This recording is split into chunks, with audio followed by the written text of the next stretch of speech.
Indians இது வரைக்கும் 65,000 crores மேலே மியூச்சுவல் ஃபண்டில் இன்வெஸ்ட் பண்ணியிருக்காங்க. இது வந்து டிசம்பர் 2024 ரிப்போர்ட் படி. ஹாய், நான் Vivek Prakasam. Welcome to mutual fund series. ரொம்ப காலமாகவே இந்தியன் ஃபேமிலிஸ் அவங்களோட இன்வெஸ்ட்மெண்ட்டுக்கு ஃபிக்ஸட் டெபாசிட்டையும் கோல்டையும் ரியல் எஸ்டேட்டையும் தான் டிபெண்ட் பண்ணியிருக்காங்க. பட் இதில் இருக்கிற மிகப்பெரிய பிரச்சனை என்னன்னு பார்த்தீங்கன்னா, ஃபிக்ஸட் டெபாசிட்டோட ரிட்டர்ன் இன்ஃப்ளேஷனை கூட பீட் பண்ணாது.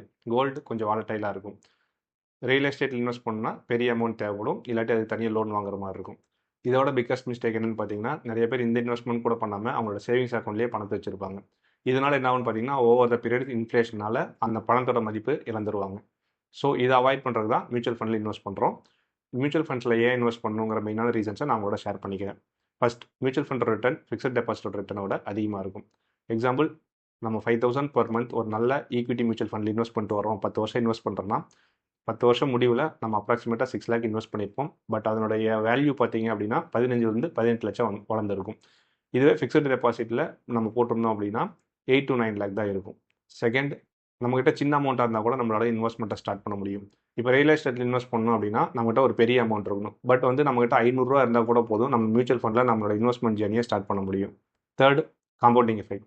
எந்த ஒரு இன்வெஸ்ட்மெண்ட்டாக இருந்தாலும் நம்ம அதுக்கான டைம் கொடுத்தோம்னா அதனோட க்ரோத் அந்த அளவுக்கு அதிகமாக இருக்கும். ஃபார் எக்ஸாம்பிள், நம்ம ரிட்டையர்மெண்ட்டை பேஸ் பண்ணி ஒரு நல்ல மியூச்சுவல் ஃபண்டை செலக்ட் பண்ணி 5,000 per month இன்வெஸ்ட் பண்ணிட்டு வரோம், ஒரு 40 years இன்வெஸ்ட் பண்ணுறோம் அப்படின்னா நம்ம வந்து ஆஃப்டர் 40 years 24 lakh இன்வெஸ்ட் பண்ணிடுவோம். பட் அதில் ரிட்டர்ன் பார்த்தீங்க அப்படின்னா மோர் தென் 5 crore இருக்கும். இது டீசென்ட்டான 12% ரிட்டர்ன் தர மியூச்சுவல் ஃபண்டாக இருந்தால் கூட. பட் இதுவே வந்து நம்ம 30 years தான் இன்வெஸ்ட் பண்ண முடியுது, அதாவது நம்மளோட இன்வெஸ்ட்மெண்ட்டை லேட்டாக ஸ்டார்ட் பண்ணுறோம் அப்படின்னா ஆஃப்டர் 30 years அதனோட ரிட்டர்ன் பார்த்தீங்க அப்படின்னா அப்ராக்சிமேட்லி 1.5 crore தான் இருக்கும். ஸோ அந்த 10 வருஷத்துலேயே நம்மளுக்கு ஒரு பெரிய டிஃப்ரென்ஸ் தருது. ஸ்டார்டிங்கில் எல்லா இன்வெஸ்ட்மெண்ட்லேயும் சின்ன ரிட்டர்ன் தான் வரும், போக போக காம்பவுண்டிங் எஃபெக்ட்னால ரிட்டர்ன்ஸ் அதிகமாகும். ஸோ மியூச்சுவல் ஃபண்டில் இன்வெஸ்ட் பண்ணுற மாதிரி இருந்தால் ஏர்லியராக ஸ்டார்ட் பண்ணுங்க. Fourth, tax benefit. இன்கம் டேக்ஸில் அண்டர் செக்ஷன் 80C கீழே அப் டு 46,800 வரைக்கும் நம்மளுக்கு டேக்ஸ் பெனிஃபிட் கிடைக்கும். நிறைய பேர் இதனால கூட மியூச்சுவல் ஃபண்டில் இன்வெஸ்ட் பண்ணுறாங்க. மியூச்சுவல் ஃபண்டை பற்றி இன்னும் டீட்டெயிலாக தெரிஞ்சுக்கிறதுக்கு நம்ம சேனலை சப்ஸ்கிரைப் பண்ணிங்க.